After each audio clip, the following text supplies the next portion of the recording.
রানী বিলকিস, যিনি এমন একজন রানী ছিলেন, অর্ধেক জিন অর্ধেক নারী, যার রাজত্বের শক্তির কাছে সবাই পরাজিত হয়ে যেত।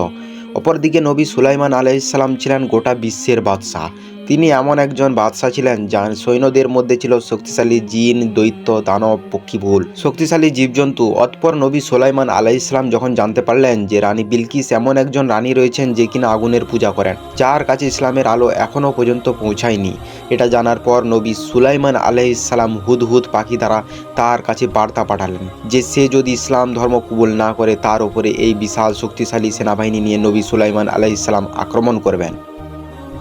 একদা নবী সুলাইমান আলাইহিসসালাম তার নিজ সিংহাসনে বসেছিলেন।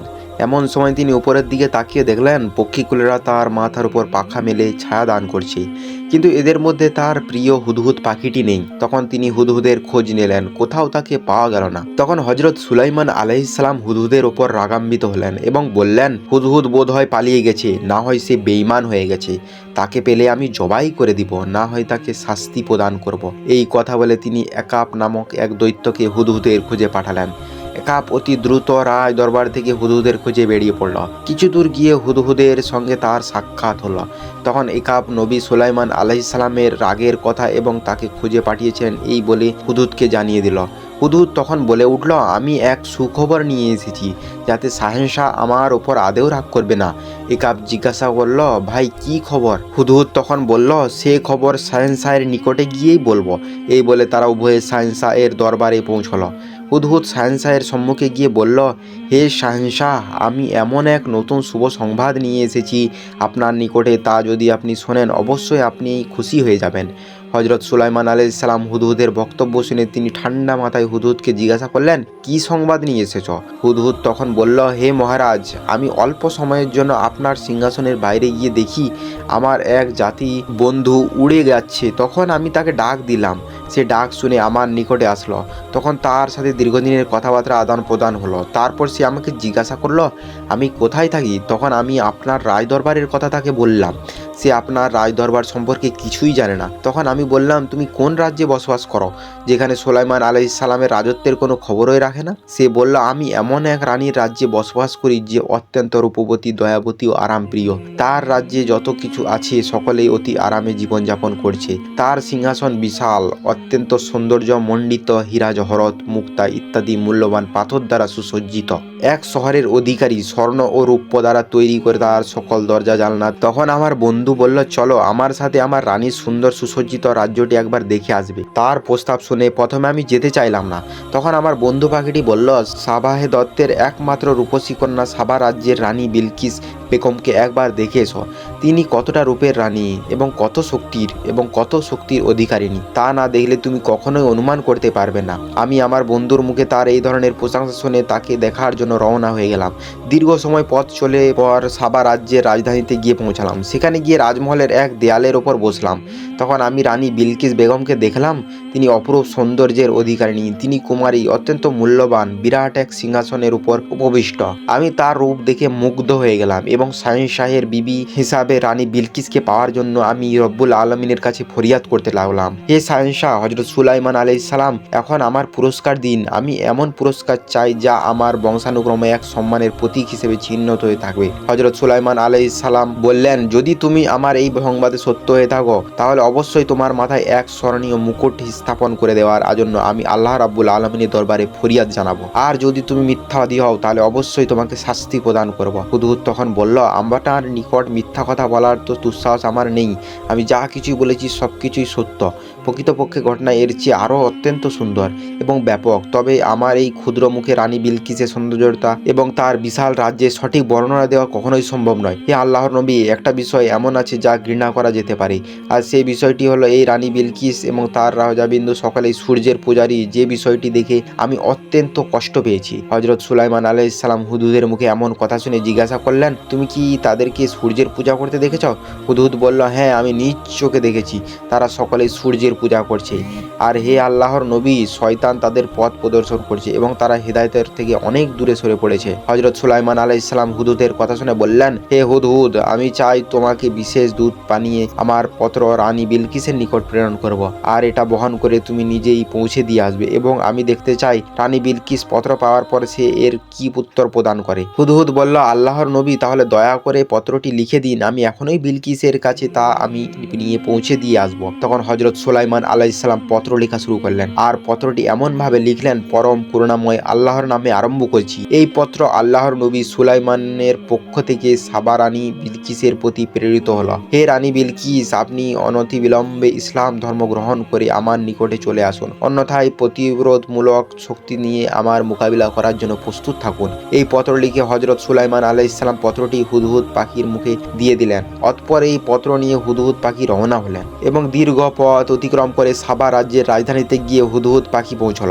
অতঃপর সে রাজমহলে গিয়ে দেখল রানীর খাস মহলে 7টি দরজা বন্ধ রয়েছে, শুধুমাত্র জানলাগুলি খোলা রয়েছে। তখন হুদহুদ জানলা দিয়ে ভিতরের দিকে অগ্রসর হলো। সে আস্তে আস্তে অগ্রসর হয়ে মহলের ভিতরে গিয়ে দেখল রানী বিলকিস ঘুমিয়ে রয়েছে। তখন হুদহুদ পাখিটি খুবই সতর্কতার সহিত চিঠিখানা রানীর বুকের ওপর রেখে জানলা দিয়ে আবার বের হয়ে চলে আসলো। এরপর হুদহুদ পাখিটি সাবা রাজ্য থেকে রওনা দিয়ে হযরত সুলাইমান আলাইহিস সালামকে এসে বলল, হে আল্লাহর নবী সুলাইমান আলাইহিস সালাম, আমি পত্রটি আপনার আমানত স্বরূপ রানী বিলকিসের কাছে পৌঁছে দিয়ে এসেছি।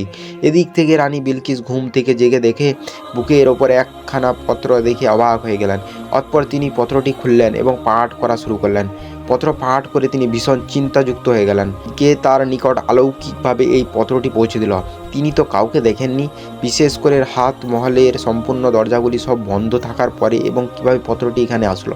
দ্বিতীয়ত, পত্রের বিষয়বস্তু অত্যন্ত ভীতিকর এবং হুমকি বিশেষ। রানী পত্রের মর্ম অনুধাবন করে অত্যন্ত ভীত সন্তুষ্ট হয়ে পড়লেন এবং জরুরি ভিত্তিতে তার পরিষদবর্গকে ডেকে পাঠালেন। জরুরি খবর পেয়ে তার পরিষদবর্গ রাজমহলে এসে উপস্থিত হলেন। সকলেই যখন রাজমহলে এসে উপস্থিত হলো, তখন রানী বিলকিস সকলকে পত্রখানি দেখালেন এবং পত্রের মর্ম অনুসারে তাদেরকে কি করণীয় আছে সকলের নিকট পরামর্শ চাইলেন। পরিষদের সদস্যবৃন্দদের কেউ কেউ বলল, আমরা সৈন্য সমাবেশ করে সুলাইমান আলাইহিস সালামের সঙ্গে যুদ্ধ করব। কেউ কেউ বলল, যুদ্ধ করা সম্ভব নয়, তিনি বিশাল শক্তির অধিকারী, তার সাথে যুদ্ধ করে আমরা কয়েক ঘন্টাও টিকে থাকতে পারবো না। আবার কেউ কেউ বলল, হযরত সুলাইমান আলাইহিস সালামের নিকট আত্মসমর্পণ করাই সবচাইতে নিরাপদজনক। সকলের কথা শেষ হওয়ার পরে রানী বিলকিস বলে উঠলেন, আমি যতদূর জানি সে যে দেশে শাসন নিয়ে প্রবেশ করে সেখানে সবকিছু লণ্ডভণ্ড করে দেয়। এমনত অবস্থায় তার রোষানলেতে পতিত না হয়ে বুদ্ধিমানের কাজ এবং উপহার পৌঁছানোর পরে কাছে ফিরে এসে কি মন্তব্য করে তা শোনার পরে উপযুক্ত ব্যবস্থা গ্রহণ করা যাবে। কেননা সে যদি প্রকৃতপক্ষে আল্লাহর নবী হয়, তাহলে উপহার পেয়ে সে আরো রাগান্বিত হয়ে যাবে। সে বারবার চাইবে আমরা যেন সকলেই তার নিকটে আত্মসমর্পণ করি। আর যদি সে দুনিয়ার সাধারণ একজন রাজা হয়ে থাকে, তাহলে তার উপহার পেয়ে সে সন্তুষ্ট হবে না। রানী বিলকিস যখন এই কথাগুলি বলল, রানীর প্রস্তাবের সকলেই একমত হয়ে গেল।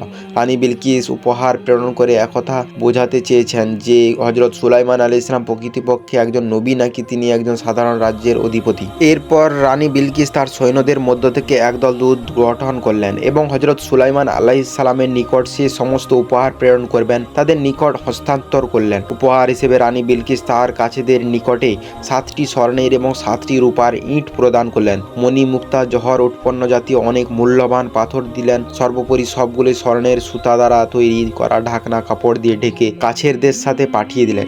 এরপর কিছু সৈন্য সেই উপহারগুলি নিয়ে হযরত সুলাইমান আলাইহিস সালামের রাজ দরবারের দিকে রওনা করলেন। মরুভূমির পথে পাড়ি দিয়ে আস্তে আস্তে তারা হযরত সুলাইমান আলাইহিস সালামের রাজ দরবারে এসে পৌঁছলেন। হযরত সুলাইমান আলাইহিস সালাম তখন নিজ সিংহাসনে বসেছিলেন। 1000 উজির তার সম্মুখে বসেছিল। তাদের পাশে সৈন্য সামন্ত, পাইক, পেয়াদা ও জিন, পরি, দৈত্য, দানবরা নিজ নিজ অবস্থানে হযরত সুলাইমান আলাইহিস সালামের আদেশ ও নির্দেশের অপেক্ষায় কর জোরে দাঁড়িয়েছিলেন। ঠিক এমন সময় একজন সৈন্য এসে খবর দিল, রানী বিলকিসের উপহার দিয়ে পাঠিয়েছেন। হযরত সুলাইমান আলাইহিস সালাম এই খবর পেয়ে কাছেরদের ভিতরে আসার অনুমতি দিলেন। কাছেরদের ভিতরে তারা প্রবেশ করে দেখল রাজমহলের দেওয়াল, ছাদ সমস্ত সবকিছুই স্বর্ণ ও রূপের তৈরি। এছাড়া চতুর্পাশে মূল্যবান পাথর দ্বারা বিভিন্ন কারুকার্য। রাজমহলের এত সৌন্দর্য কারুকার্য উপহারগুলোকে তারা তুচ্ছ মনে হলো। এর কারণে তারা ভীষণ লজ্জিত হয়ে পড়ল। তারা এই নিয়ে সম্মুখে অগ্রসর হতেই লজ্জাবোধ করছিল। ঠিক এই সময় হুদহুদ পাখি তাদেরকে মনোবল শক্ত করে হযরত সুলাইমান আলাইহিস সালাম নিকট অগ্রসর অগ্রসর হয়ে যাওয়ার জন্য আদেশ করলেন। তখন হজরত সুলাইমান আলাইহিসসালামের সম্মুখে এসে যথাযথ সম্মান জানালো এবং হজরত সুলাইমান আলাইহিসসালাম নিকটে উপঢৌকন সমূহ পেশ করল। হজরত সুলাইমান আলাইহিসসালাম এই সকল উপঢৌকন দেখে বললেন, তোমরা কি আমার উপঢৌকন দিয়ে খুশি করতে এসেছো?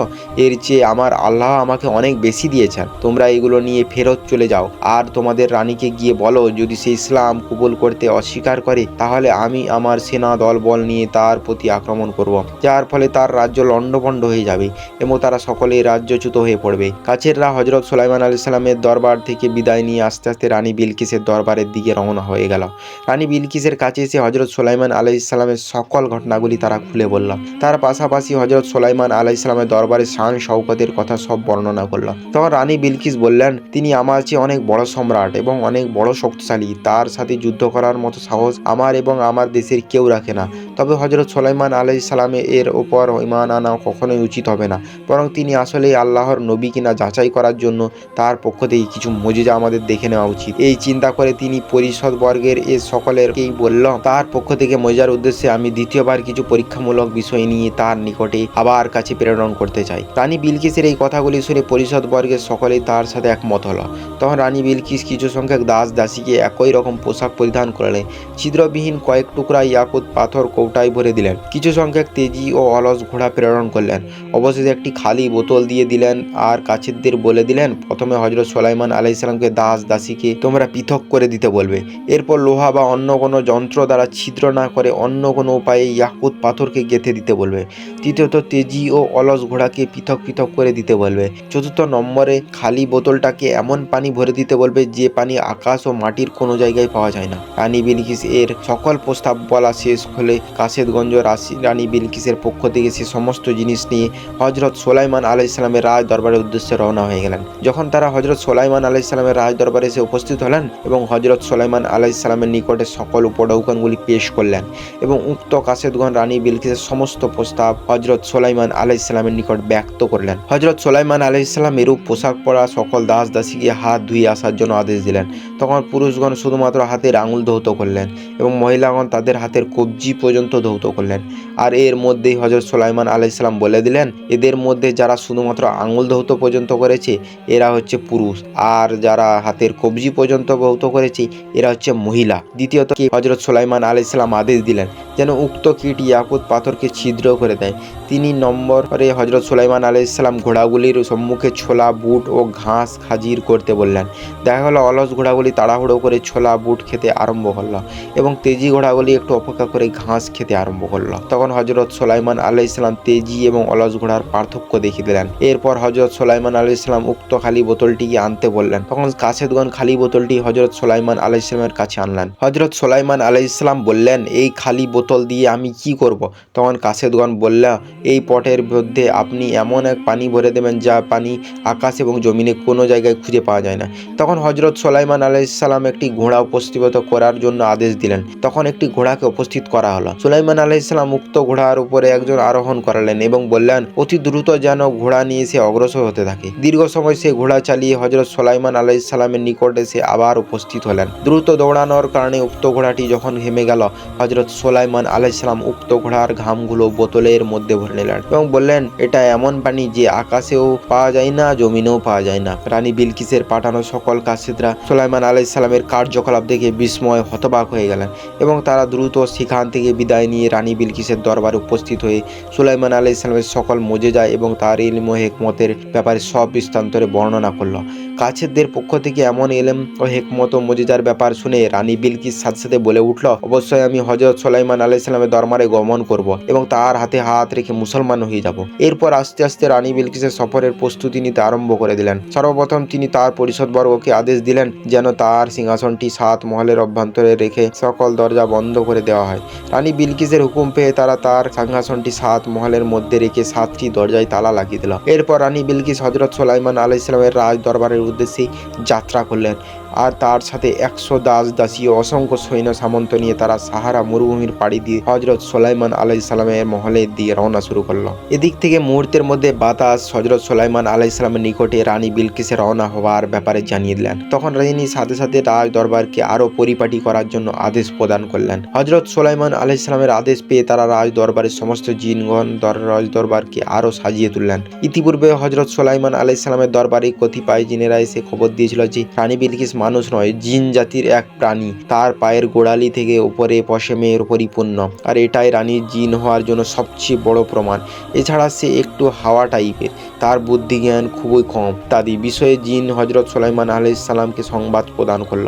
হজরত সুলাইমান আলাইহিসসালাম এই দুটি বিষয় পরীক্ষা করার জন্য তার সিংহাসনের সম্মুখে একটা খোলা নহর তৈরি করলেন, যেটিতে পানি সর্বদা প্রবাহিত হতে থাকত। তিনি প্রবাহিত নহরে এর ওপর বিরাট একখণ্ড স্বচ্ছ আয়না রেখে দিলেন, যে আয়নাটি স্বাভাবিকভাবে দৃষ্টিতে দেখা যায় না, শুধুমাত্র পানি প্রবাহিত হচ্ছে এটাই দেখা যায়। হজরত সুলাইমান আলাইহিসসালাম এই স্বচ্ছ আয়নায় উপর দিকে রানী বিলকিসের আগমনের আয়োজন করলেন। হজরত সুলাইমান আলাইহিসসালামের দরবারে রানীর আগমনের ব্যাপারে আরো একটি সমস্যা দেখা দিল। রানী বিলকিস এক রাজ্যের বাদশাহ, তিনি বাদশাহ সুলাইমান আলাইহিসসালামের দরবারে আসছেন, তখন তার জন্য একটা মর্যাদাবান আসন তো প্রয়োজন, কিন্তু হজরত সুলাইমান আলাইহিসসালামের দরবারে তার নিজ সিংহাসন ছাড়া অন্য কোনো সিংহাসন ছিল না। তাই বিষয়টি নিয়ে সকলে চিন্তিত হয়ে পড়ল। হজরত সুলাইমান আলাইহিসসালাম তখন বললেন, হে জিন জাতি, তোমাদের মধ্য থেকে কে এমন যে রানী বিলকিসের সিংহাসনটি আমার নিকটে উপস্থিত করতে পারে? হজরত সুলাইমান আলাইহিসসালামের আদেশ ক্রমে জিনেরা এসে বলল, হুজুর, আপনার হুকুম পেয়ে আমরা কয়েক ঘন্টার মধ্যে রানী বিলকিসের সিংহাসনে হাজির করব। হজরত সুলাইমান আলাইহিসসালাম বললেন, এতটা সময় দেওয়া সম্ভব নয়, কেননা রানী বিলকিসের আগে আমাদের ওখানে উপস্থিত হয়ে যেতে পারি। তখন এই সব কথা শুনে ইয়াফরিত নামক এক শক্তিশালী জিন এসে বলল, হুজুর, আমি মাত্র 1 ঘন্টার মধ্যে সিংহাসন নিয়ে আসতে পারি। হজরত সুলাইমান আলাইহিসসালাম বললেন, এত সময় দেওয়া সম্ভব নয়, এর চেয়েও কম সময়ের মধ্যে কে নিয়ে আসতে পারবে? তখন হজরত সুলাইমান আলাইহিসসালামের প্রধানমন্ত্রী, যিনি আধ্যাত্মিক বিদ্যার যথেষ্ট জ্ঞান অর্জন করেছিল, তিনি বললেন, হুজুর, আপনার আদেশ হলে চোখের নিমেষের মধ্যেই সিংহাসন আমি আপনার সামনে হাজির করতে পারি। তখন হজরত সুলাইমান আলাইহিসসালাম প্রধানমন্ত্রী আসিফকে সিংহাসন হাজির করার নির্দেশ দিলেন।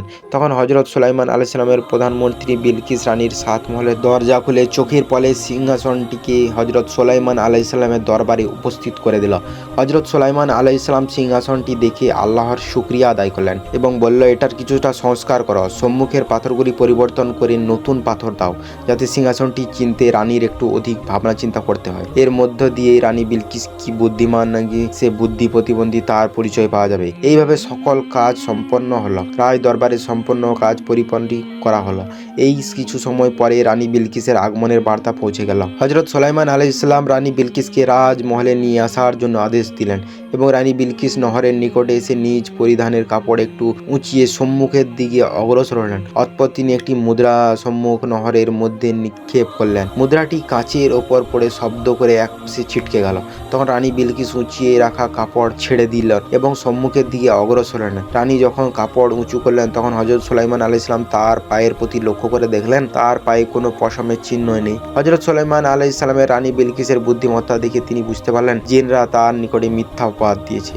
তাই রানীর তার প্রতি বিশ্বাস ও আকর্ষণ আরো বহুগুণে বৃদ্ধি পেয়ে গেল। রানী বিলকিস হজরত সুলাইমান আলাইহিসসালামের সম্মুখে পৌঁছে হজরত সুলাইমান আলাইহিসসালামকে দিয়ে সালাম দিয়ে বললেন এবং তাকে মুসলমান করে নেওয়ার জন্য আবেদন পেশ করলেন এবং হজরত সুলাইমান আলাইহিসসালাম এই কাজ আর বিলম্ব না করে তাকে তওবা করে কলেমা পাঠ করালেন। রানী বিলকিস তখন হজরত সুলাইমান আলাইহিসসালামের বিবাহিত স্ত্রী রূপে ধন্য হওয়ার জন্য আকাঙ্ক্ষা প্রকাশ করলেন। হজরত সুলাইমান আলাইহিসসালাম বললেন, এই বিষয়টি পরে দেখা যাবে। হজরত সুলাইমান আলাইহিসসালামের কথা শুনে রানী বিলকিস উক্ত সিংহাসনের দিকে তাকালেন এবং তিনি এক দৃষ্টিতে তাকিয়ে রইলেন। তিনি বিস্ময়ে হতবাক হয়ে পড়লেন। তখন হজরত সুলাইমান আলাইহিসসালাম জিজ্ঞাসা করলেন, আপনার সিংহাসনটি কেমন, আমাকে একটু বলুন। তখন রানী বিলকিস বললেন, আমার সিংহাসনটি আর কেমনই হবে, এই সিংহাসনটি দেখে আপনি বুঝে নিতে পারেন। হজরত সুলাইমান আলাইহিসসালাম রানীর বিচক্ষণতা দেখে বেশ মুগ্ধ হলেন এবং তাকে ধন্যবাদ দিলেন। রানী বিলকিস বলল, হে আল্লাহর নবী, আপনার দোয়া ও সহবত পেয়ে আমি জীবনে আরো ধন্য হব।